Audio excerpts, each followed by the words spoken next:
All right. Okay. All right. So I'm using my phone here. I'm gonna try to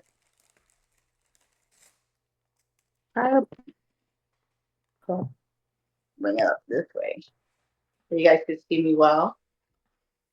Ah, okay. So thank you for allowing me to have this moment to present. I'm very grateful to Ermi and this beautiful platform. So today, I'm going to share a little bit of the the, the practice of mindfulness. I'm a little bit nervous, guys. So if I'm like stuttering or anything like that, just know I'm a little bit nervous. But I should be coming back to my senses. Okay. All right. So today I'm going to be talking about Taoism, and how I go about using it. I am a brain education practitioner. I'm actually a part of a practice that is supporting health and wellness in a intuitive way. So when I say intuitive way, I'm talking about with the understanding of our purpose in life, right? But the way we go about doing it is very interesting because we are doing this in a Taoism way, which is the study of simplicity and the flow of nature, of returning back to self. Um, when it comes to Tao is about internal healing. So it's a connection with Mother Earth. Yeah. So I usually tell people that I don't have a boss, like a human boss, but I have like a boss that you cannot see, and that's known as consciousness. So, we all have consciousness that tells us if we did something not so right or we should have done things a little bit better. It makes you reflect. And we all know that when we go out to nature, usually nature really helps us to really see things from a broader perspective, especially when we are so full of emotions. So today I'm going to explain um, the importance of going inside and what is the energetic system that we carry to help us go inside. So the internal map to go inside. So we are going to talk about the energy pathways of the body, the meridians, the acupressure points, and some things that we can do to help all of us keep our energy pathways open, so we can be more in tune or connected with spirit leading the way and us being receptive to following the way. So I hope that that makes sense. Let me see. Okay. All right. So in Taoism, there's this story that they all share to us. And this story is that we all had this like divine light and everyone knew about it. All human people knew about this ability. And we were unfortunately not following through with it with sincerity, right? When I say sincerity, I mean like not using it for the betterment of everyone. We were using it for self, for our own desires and greed and wants. We weren't using it for what the reason why we came here. Um, and so they had like a meeting with all the gods, and in this meeting, all the gods were like pretty much saying that humans should not have this precious light inside of them because we're not using it well. So they had this meeting, and the meeting was to discuss what should they do with this light, because it was still our birthright as human beings, as the human race, to have it. But they didn't want to make it so easy for us because they wanted us to come here with a purpose. Come here, find it, and then have a level of completion. and go on with our life, right? So they had a meeting, and in this meeting, all these goddesses and gods were like, let's put this divine light in the highest mountain, in the highest mountain. And they was like, oh, humans are very smart. They have a lot of willpower. They're gonna get to the highest mountain. And then they said, you know what? Let's put it in the depths of the ocean. Humans won't go to the ocean. They was like, nope, humans don't give up. They will go to the ocean and they will find it. And so they continued to plot until finally they said, oh, we're gonna put it in a place that humans will have a hard time getting in, getting it from. And you know what that was? It was reported to be in the brain. So that part of the brain is known as our brain stem, our pineal gland. And so it's so difficult for us to go inside because we go through life experiences, inner child traumas. We have a lot of memories of things that we didn't like. So those things tend to boot us out of, of going inside of ourselves. So as a result of that, humans have to go through a lot of reincarnation. We have to go through a lot of reincarnation in order for us to keep happy, because we die, we realize, oh, I could have done this better. Then we have to come back again until we reach a level of enlightenment, and we choose a practice that allow us to develop awareness and enlightenment, and most importantly, completion. But we need a map. Yeah. But good thing, I would say source, the universe, God, whichever way you choose to connect to it, never made you incomplete, made you whole, and gave you a whole system and gave you a whole map to find your way internal. And this map is known as your energetic aura, your energetic field. And they gave us avenues like we have in the streets. They gave us bus stops. They gave us train stops. They gave us all these things so we can be able to have a level of discernment and release the blockage that occurs in the body that interrupts the flow of energy. So in this case, these the best way of describing these things is through the meridians and the acupressure point that I'm going to share. So in Oriental practice, they focus a lot on acupressure points and meridians, pathways of the body. Meridians are the energy rivers, I call them, the energy rivers that the body holds. Um, and the acupressure points are what I call like the train stops, the little hubs where energy accumulates to be transported to different parts of the body, right? Sounds very familiar. Well, it should sound familiar because it marks the year system.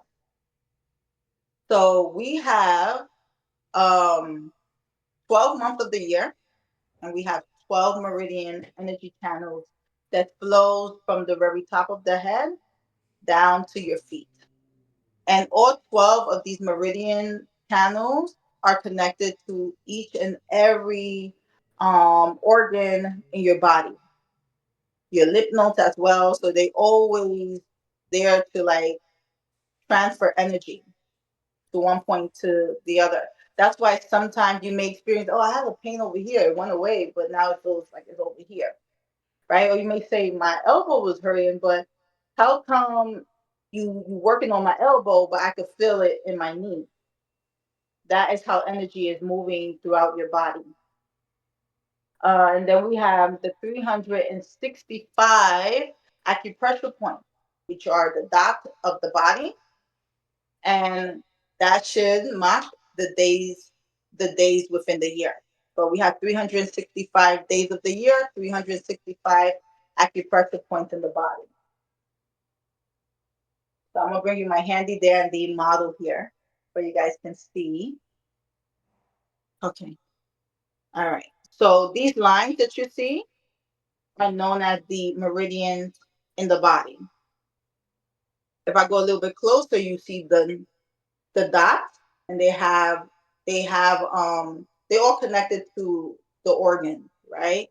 So for example, let me see. This one right here is connected to your kidneys right here. This meridian. So you see the dots, that's an acupressure point. That is a energy hub. That's where energy accumulates and it needs to like move. So the same way we go through traffic jams, the body goes through it as well. Okay. So in this body, we have what we learn in Tao, in the study of Tao is yin and yang. Okay. In the front, and in the front here, this is the conception meridian. The conception meridian represents the feminine energy. So fire energy is accumulated here. Okay. So what that means is when women come conceive and they pregnant, they pregnant right here, right? So that heat needs to accumulate to even hold a fetus right here in the lower abdomen, right? And so in the back, this is the governor meridian. And so the governor meridian corresponds to the masculine energy, right? And so the governor meridian deals with the opposite of hot, which is cold. So you see right here, you should feel cool energy going up your spine, and so that helps to cool your brain. And when your head and your brain is much cooled, really, really easy and more, I would say easier to tap into activating your pineal gland, right? And you're able to now to rationalize, to really think, and you're less triggered by so many things. There we go. All right. So we have the days of the week in the body. The days of the week corresponds to our chakra system. Yeah.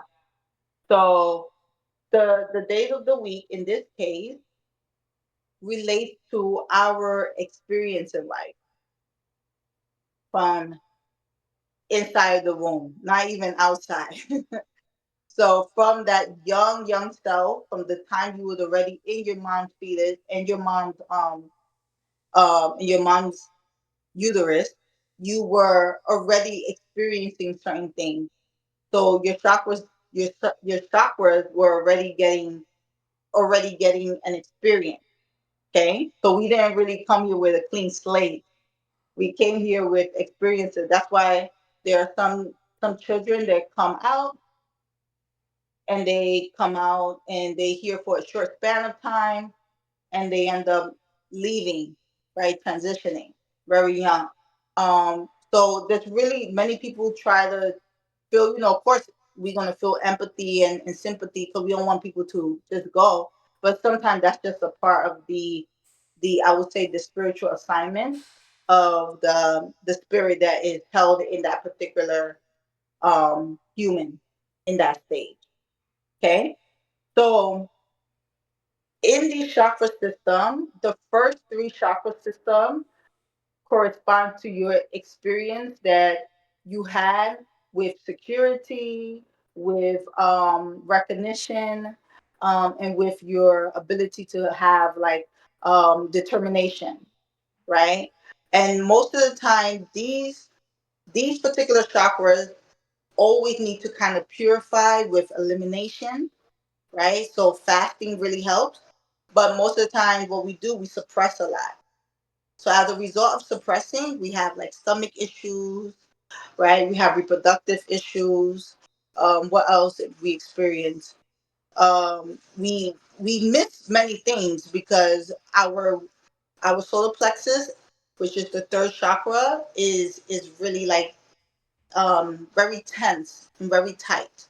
So most of the time, what I do is I guide people to kind of feel their third chakra. Okay.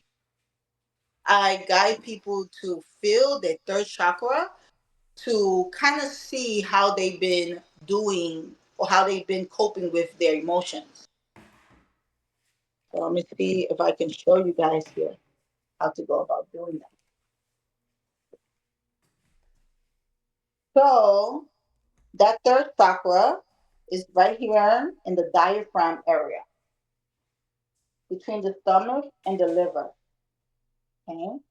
So your stomach is in your left side and your liver is in your right side. Okay.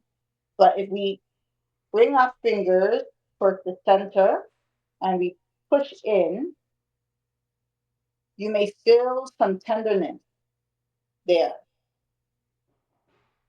Okay. So as you press there, you may notice like, oh, it is a bit, tender and tight here. So something that you can do to observe how much of it you have is tapping. So you would just make your fist like this, and then you begin to tap.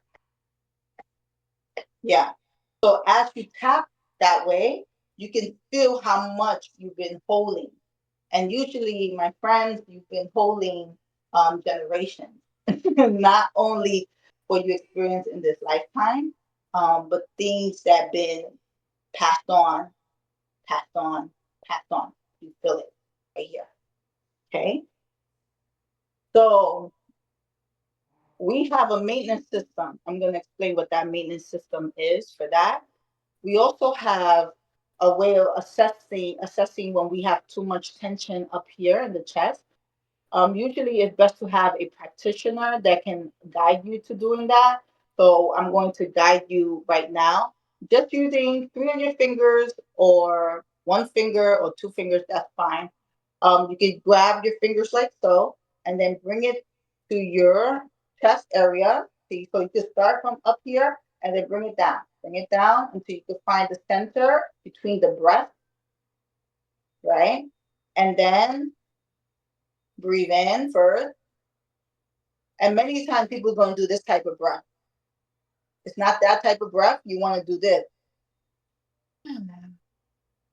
As you do that sound, your chest will relax, and then you can press in and do a little bit of a turtle shell. So bring your shoulders forward. And you may feel like, ooh, there's a lot of pain there. This hurts right here. Okay. All right. And so if you feel that, it's okay. It's just we have some things here, some energies that we have to kind of reflect on and kind of do some healing. But I'm going to give you guys all of that right now. Then we also have this part, okay? So when it comes to the heart, this is connected to your fourth and fifth chakra. Fourth and fifth chakra, right? So I call the lower three chakras your somebody, right? So when I say somebody, it means this is where we connect to identity, right here, right? So let me not jump ahead. So after we check this part, right, we start to see what kind of emotions we may have been experiencing that caused a lot of tension there, right? And then the upper chakras, sixth and seventh chakra, right? This one corresponds to your ability to see oneness in everything, in everything. And so this is where we have this divine light. So how come we are not seeing oneness most of the time? It's because our chakra system is going through a a mix of emotions and memory. And so when this happens, it triggers the chakra systems in the body to experience tension, lack of flow, like we having a traffic jam. pretty much. Um, and we may feel like, oh my God, I don't want to, I can't do this, I can't do that, right? A lot of doubt. This is being affected through your amygdala part of the brain that is responsible for your fight, flight, and freeze response. Okay. So this is usually what disrupts the way energy wants to come into the body. And how is this happening? So we all have gone through different experiences. Let me check the messages here. Okay. All right. I just want to make sure if you guys had any questions. I don't want to talk too fast. Um, so this is all being influenced by our life experiences and the memories that we have a hard time releasing and letting go. And so many times we want to go through the memories of it. So we will do therapy, right? However, therapy will only work to a certain extent of the levels of your brain, right? So we have these three functions of the brain, which is the neocortex that's responsible for your thinking, right? And analytical, analyzing certain things, right? But we also have the limbic part of the brain that is responsible for your emotions, right? So when we do therapy, where we just talk about the situation, we just creating more um, hyper waves in that part of the brain. So we overly analyzing a situation that has occurred. If that makes any sense, right? So what we want to do, we want to get that analytical part of the brain relaxed, and so through the body, doing assessments of the meridians in the body, you can see when you're having like traffic jams. And so what you want to do is put like stimulate those parts of the body. Yeah, to stimulate it. And then as you stimulate, focus on just being right there. Exhale. The more you do this, you're going to find that all of that energy that's coming in can actually start to move.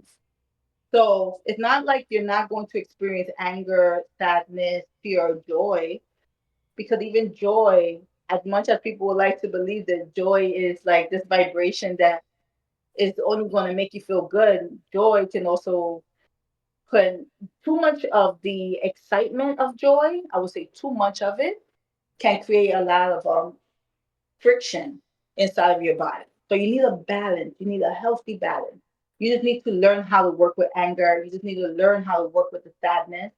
And then the more you keep learning how to work with these energies and keeping your energy magnetic field open, energy will naturally flow, flow, right?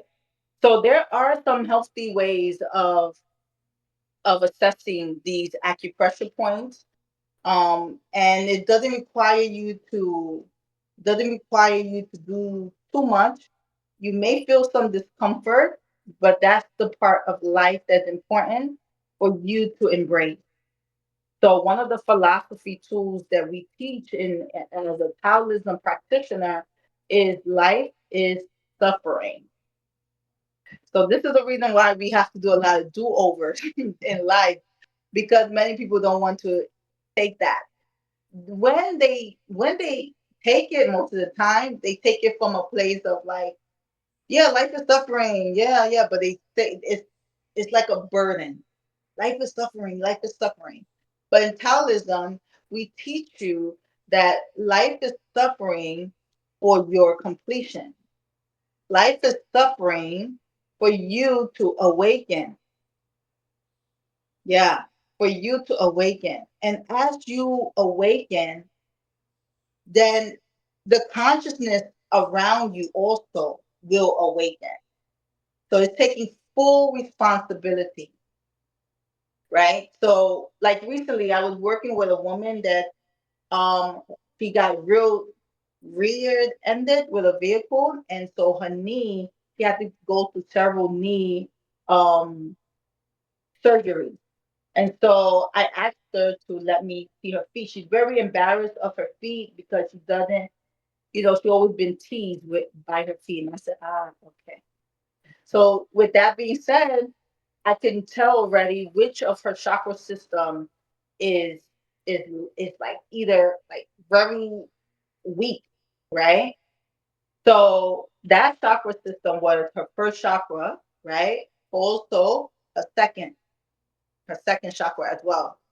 So I asked to take it off, took it off, and I just placed my hand on different acupressure points of her body. And I told her, do not analyze, do not try to figure out what happened, why this happened, or anything like that. I just want you to feel the pain, right? The pain, the what we call the suffering. Feel the pain, and I'm going to guide you to just breathe through it. So that's what she did. She inhale and exhale, right? And so we went along the particular meridians.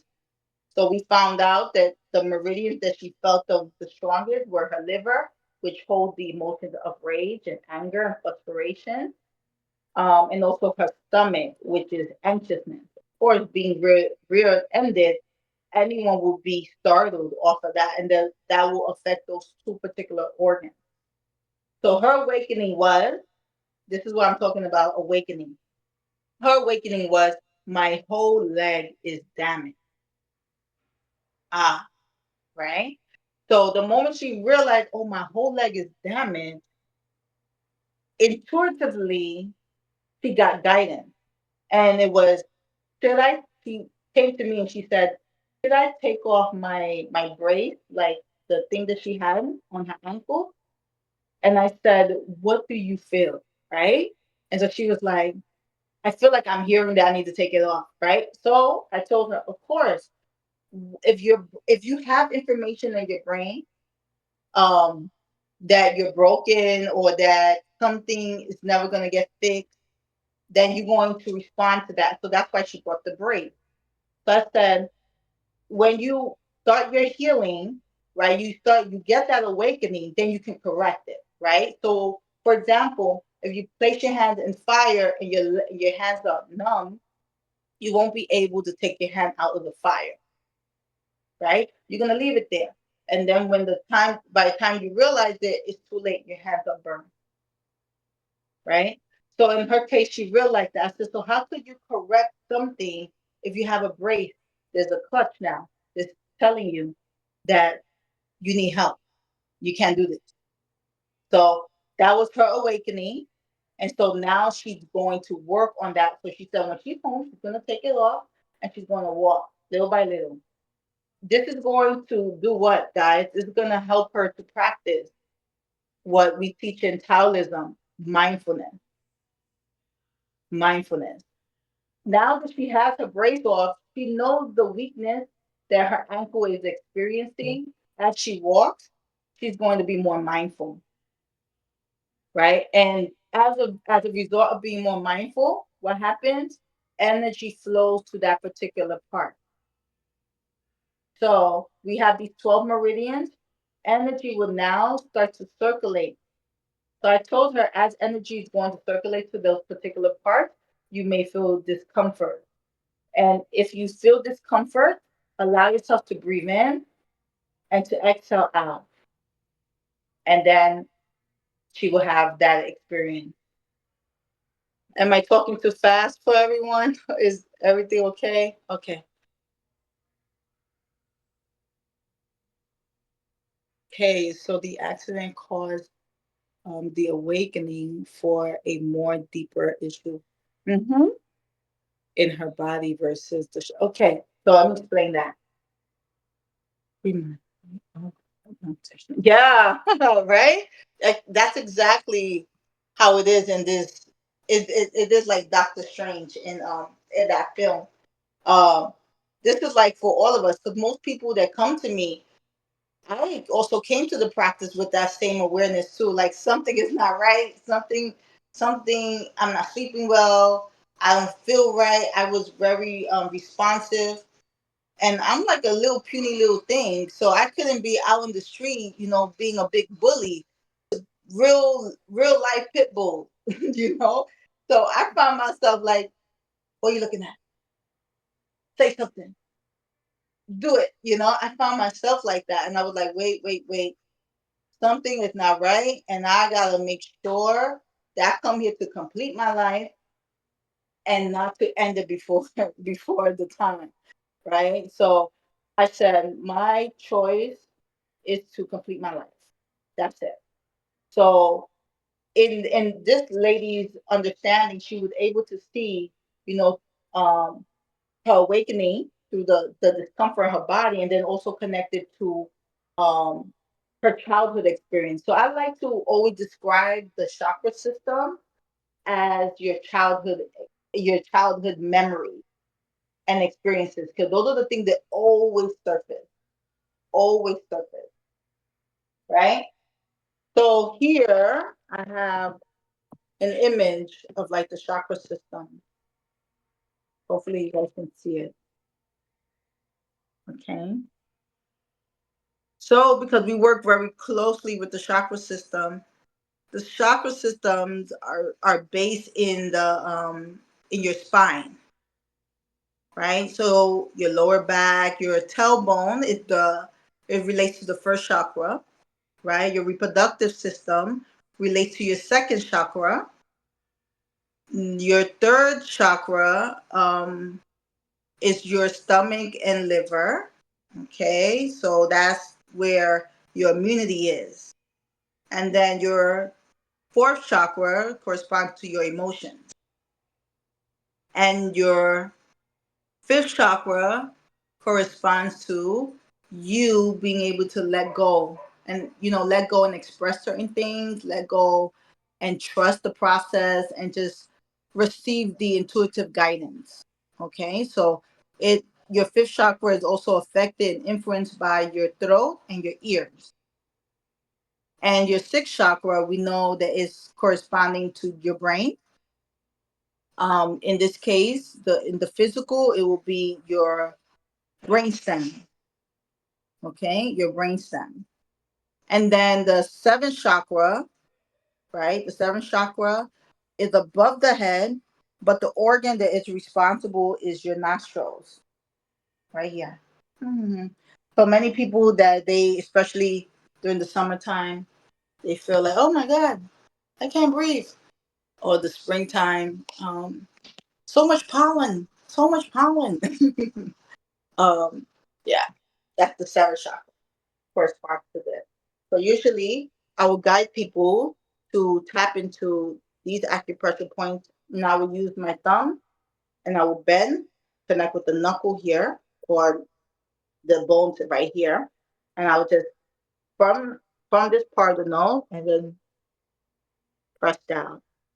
And as I'm doing this, I will exhale like this. Hmm. Like that. There is something else that we can do too if we find ourselves just like having this like very congested, and it relates to your armpit.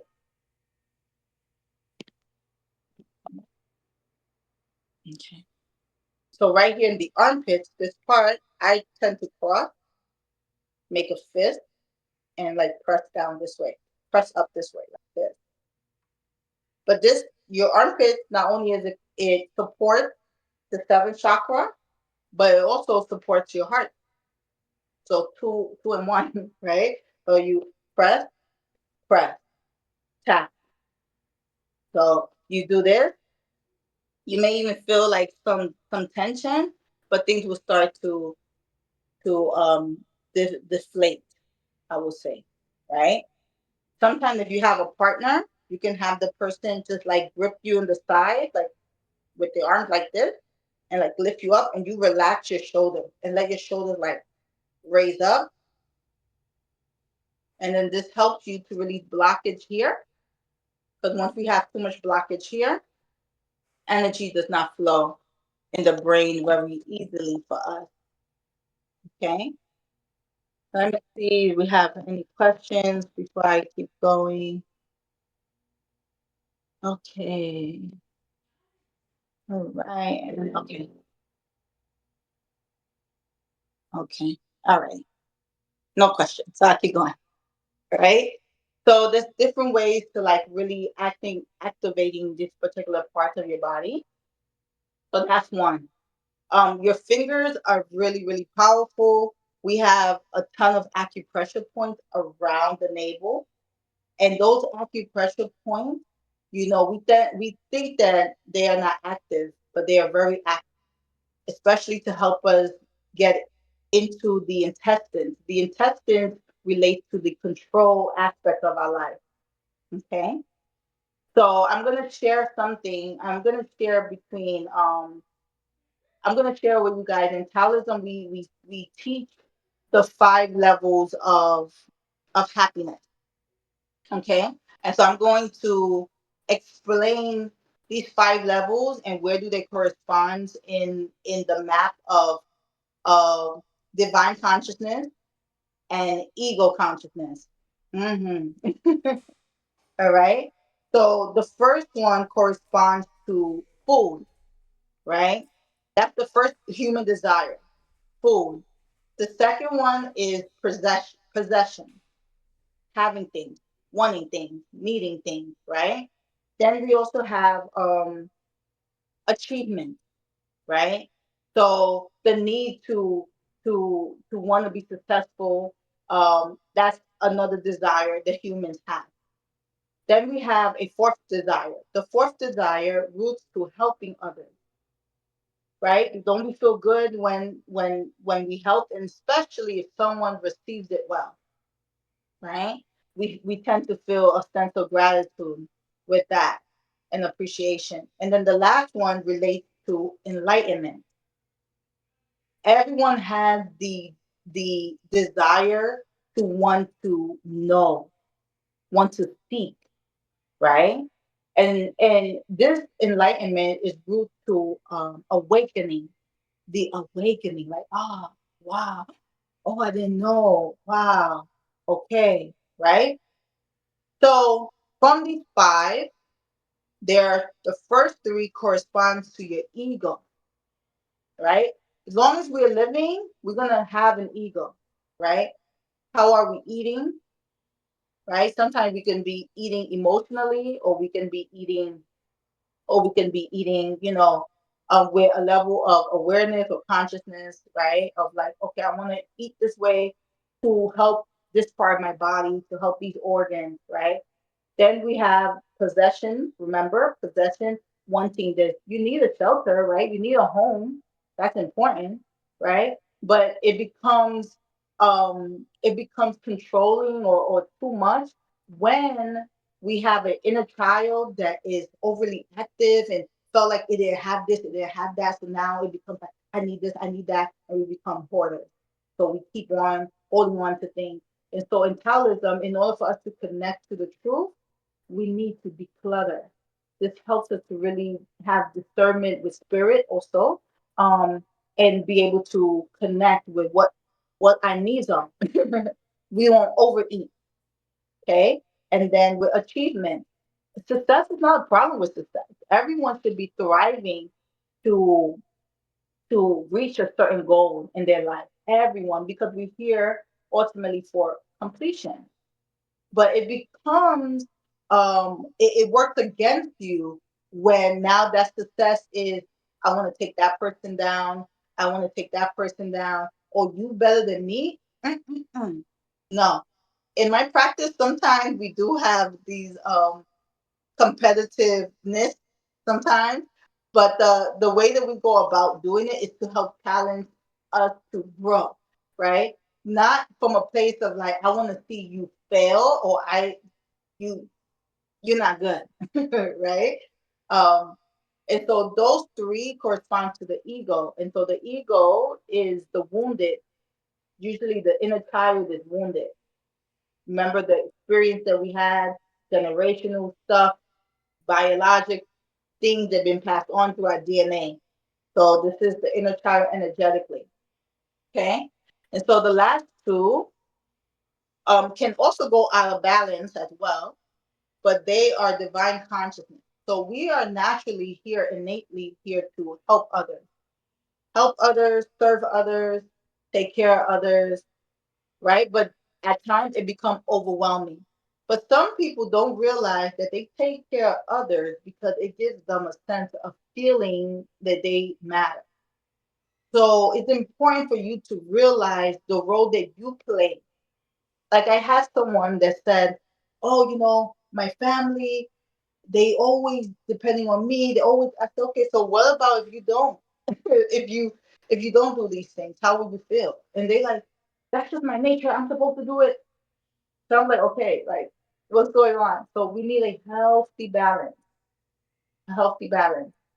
And then, of course, enlightenment. We all want to have this level of enlightenment because this level of enlightenment helps you to see your old self, see how far you come. They say the only time you should look back is only to see how far you come. You keep moving forward, right? And so that is the 5 levels of desire. Okay.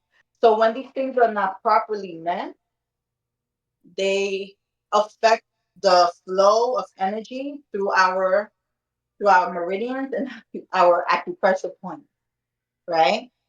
So we want to balance that much better. So the ego is composed of three major things. It's always seeking survival. It's always seeking someone, something. I have to do this in order for me to belong, in order for me to feel accepted.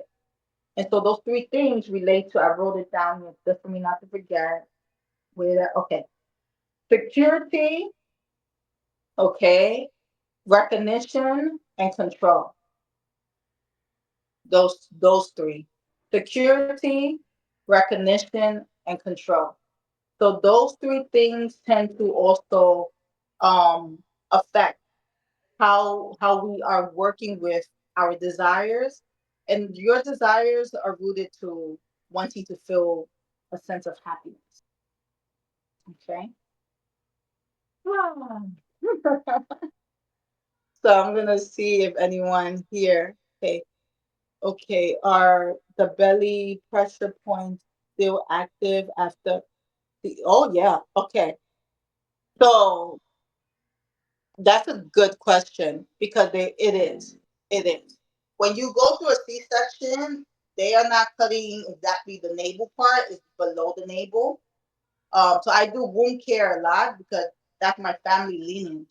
We are wound practitioners and midwives. So the cut is below the navel that helps them to get to the uterus, not not exactly the navel. So the acupressure point of your navel is still very strong.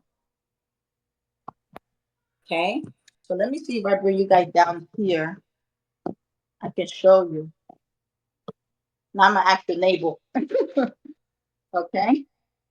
So there are particular tools that I use for the navel. This is one that goes with me everywhere. There's an acupressure tool. So because I'm always using my hands, I'm always pressing something like this.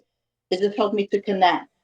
Not only do we have chakras right here in the center, but we also have external chakras right here in the center of the palm, and also in the soles of the feet, right here.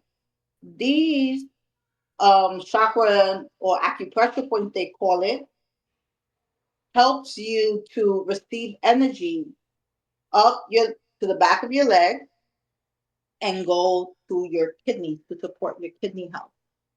Okay. So in this practice, we try to help you to get into a neutral state. And that neutral state so happens to be the location of your navel. So if you don't have a tool like I have a few tools because that's what we do in this practice. You can use your thumb. Okay. So as you use your thumb, you bring your thumb towards your navel, like that, right? So you find your navel, and you can overlap your fist like this. Make a fist and a palm like this, and press inward. So, fun fact: if you have to use the bathroom, it's probably time for you to use it. Okay, so you want to just bring your belly button, I mean your thumb inward like this, straightening your back. So not have your back like this, right? But straighten your lower back, straighten it up, and then you press.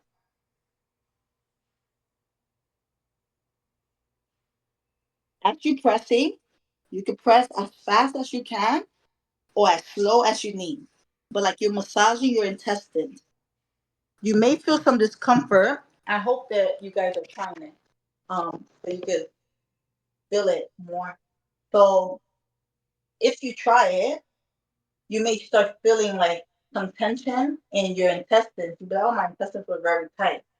So as you do this more and more, what it's doing is that your kidneys, your intestines are massaging your kidneys. They're not as stiff. If you feel a lot like it's so hard, that means your intestines are really stiff. Okay.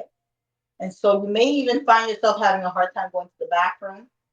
And your first and second and third chakra may be a little bit overly active, right? So you may have a lot of fire energy, a lot too much fire energy. So you want to be able to soften it, to have some of the power or the energy of the kidneys to support up here. Okay? Because that means you have too much energy here. I mean, you're always on the go, go, go, things like that. So you massage here first, and so that helps you with your lower chakra system come down. So these maintenance that I was talking about, we call them in my practice, we call them danjans. Dan means energy, and Jan means center. So energy, maybe you want to write this down, is composed of three things. That is vibration, sound, light. You may hear it light, sound, vibration, but that is what it is composed of. So if something was to drop on you, you naturally make a sound out, right? So sometimes when I guide people to stretch in a particular way, they be quiet. And I'm like, oh, you had a good week, huh? They like, oh, uh, uh. And some people it's very strange for them to make that sound. Usually that reveals to me that they probably had an upbringing where, children should be seen and not heard. So they have a hard time allowing themselves to release that, to release that. So moving this way and moving that way and whatnot. Um, and so where does these energies are activated at? The first chakra is vibration. Vibration. So vibration, if you're sitting down, if you want to try this with me, you can. Or you can try this in a later space by yourself. That will be okay. So what you want to do is just begin to rock your hip. As you rock your hip for a while, you're going to start feeling your lower back. You want to breathe and you want to exhale. Then you're going to feel your kidneys, right? They're going like this. So I always say feel your hips or your lower energy field is supposed to turn on like a stove, and your kidneys are the pot of water. It's not going to turn on unless you create heat down here. So your focus is important like this. You gotta focus right here on what you're doing. Okay. And then notice if your body's getting hot and exhale, right? So then you start. slow down on the rocking, and with your fingertips, you tap your chest. Yeah. So remember, your heart chakra corresponds to emotions that we hold and relate to grief, right? And so, as you do this, there may be a lot of voices coming in your head like, this is weird. Why am I doing this? Oh my God, this is, what is this?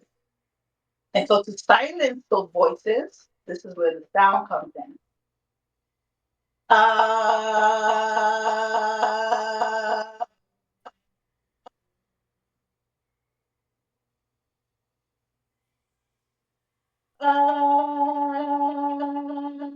and so you can make the sound a little bit louder and louder and louder. Just continue making the sound. Uh, then from there, I will guide you to tap in your head. Most of your acupressure points, they are blocked most of the time, are right here. Maybe you feel too much tenderness and you want to breathe in and close your eyes and you want to squeeze your eyes as much as you can. So remember, up here is light. This corresponds to light. So you can still make the sound. Ah,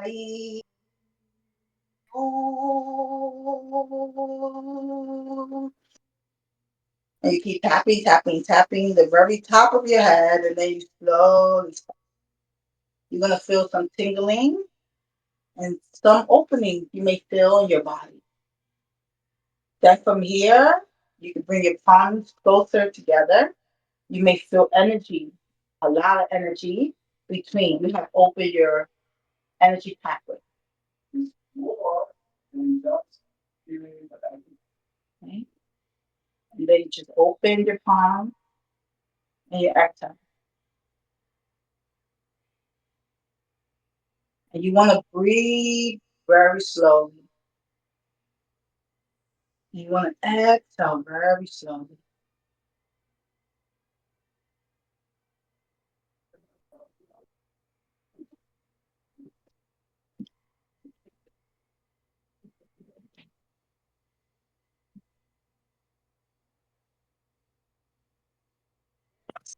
Okay. And then from here, you just naturally breathe in. Bring your hands, one hand to your chest, the other hand to your abdomen. And in this state, you just naturally breathe and you exhale.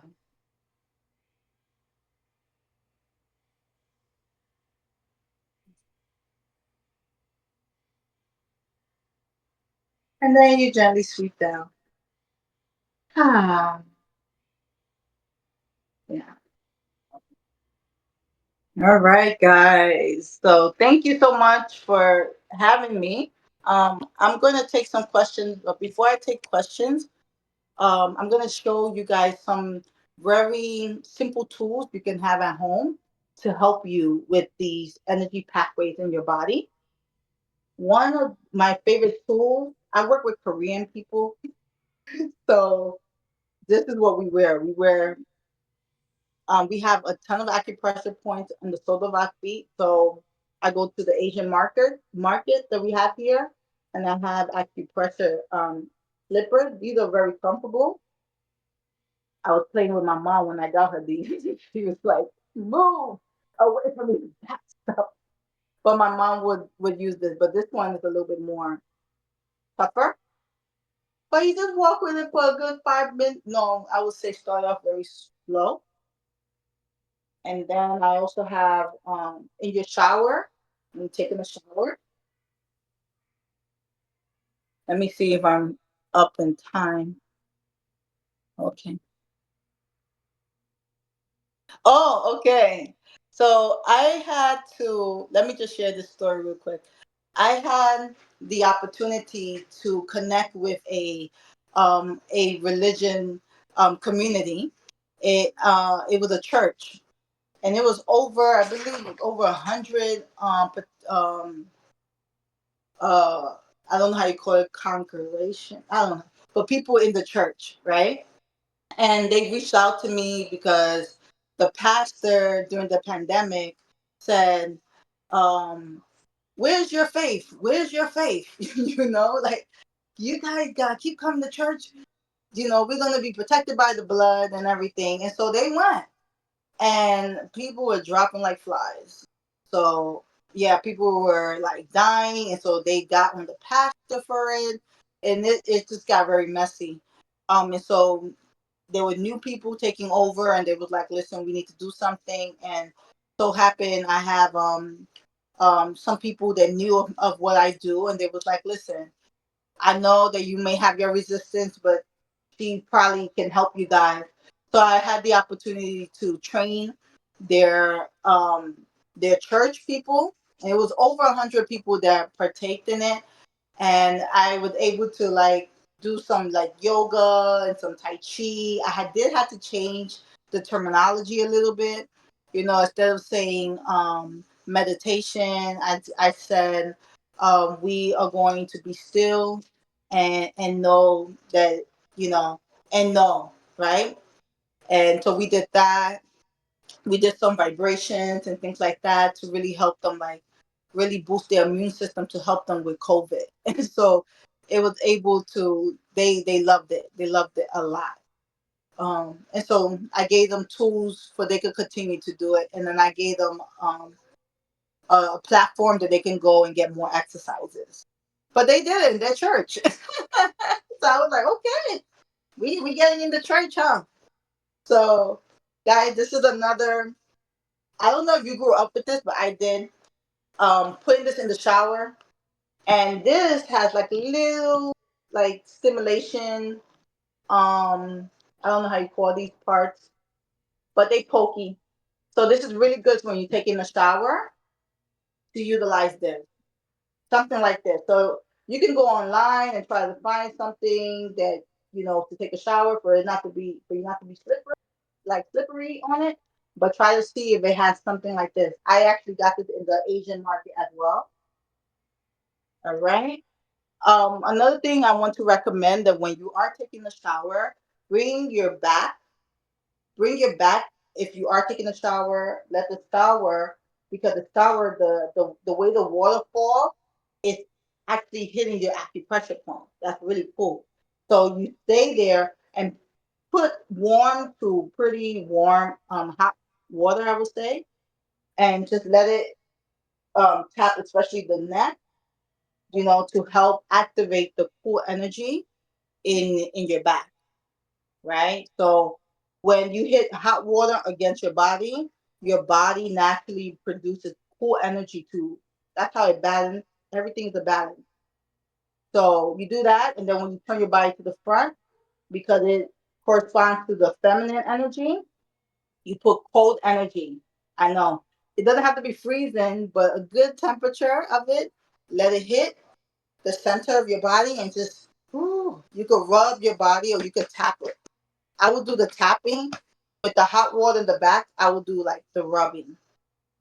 So that's what I would recommend. And if you have a tool like this, when you're washing your hair, something like this is really good to reach acupressure points in your body. All right. So I hope I answered your question. Is it better to balance out our chakra one and at a time? Yes, you can do that. You can actually you can activate or you can balance all of them at the same time. Really, if you have the time, then you can do one at a time. But if you don't, you want to do all of them at the same time. What you do is you sit down and you just focus on your tailbone, your first chakra, and then you begin to move faster. That energy is going to rise up. It's going to shoot up. So you just want to go fast, fast, fast, fast, fast, fast. That will help you. Okay, I hope that answered your question. Okay, that's right. Desperate time. Yes, call for desperate measures. You're right. All right. So yeah, all right, guys. So thank you so much. We'll love your suggestion on how to release tension in the back. Oh, in the back and the head. Okay. Let me answer this question. I hope that you're still here. Um, this is a really good exercise. One with your elbows like this. Okay, move side to side, and then feel your lower back. Okay, so here you want to lean slightly to the right, come back up, and then to your left. So if you do this, focus on the lower back, and then straighten your spine and move your shoulders like this. This is gonna support or help you really tension in your neck like this. And then do this with your head. Yeah, that should help you. Okay, let me see anyone else. Thank you so much. Thank you guys. Does dancing help balance your oh yes, it's actually my favorite thing to do. Dancing. Be intentional. I teach in my vibrational class where we move the hips, right? And so I would focus, I was like, move your hips, move your hips, move your hips, move your knees, move your knees. If you focus on those particular parts, you are intentionally opening up your first chakra. And if then I actually move your waistline, right? You are intentionally moving your second chakra. Okay. Rib cage, right? And opening and moving your arms is for your solar plexus and your heart. And then moving your neck in the infinity sign, of course, it is for your fifth and your sixth chakra. And then when it comes to your seventh chakra, it has a lot to do with you being able to like move all over like a 5 year old. So that's the fun part. Now I'm like, okay, seventh chakra. Everyone's 5 years old. And everybody's like, and so naturally that helps to open the seventh chakra. Okay. All right, everyone. I hope I answered your question. Thank you, Ermi, for inviting me. Bye, guys.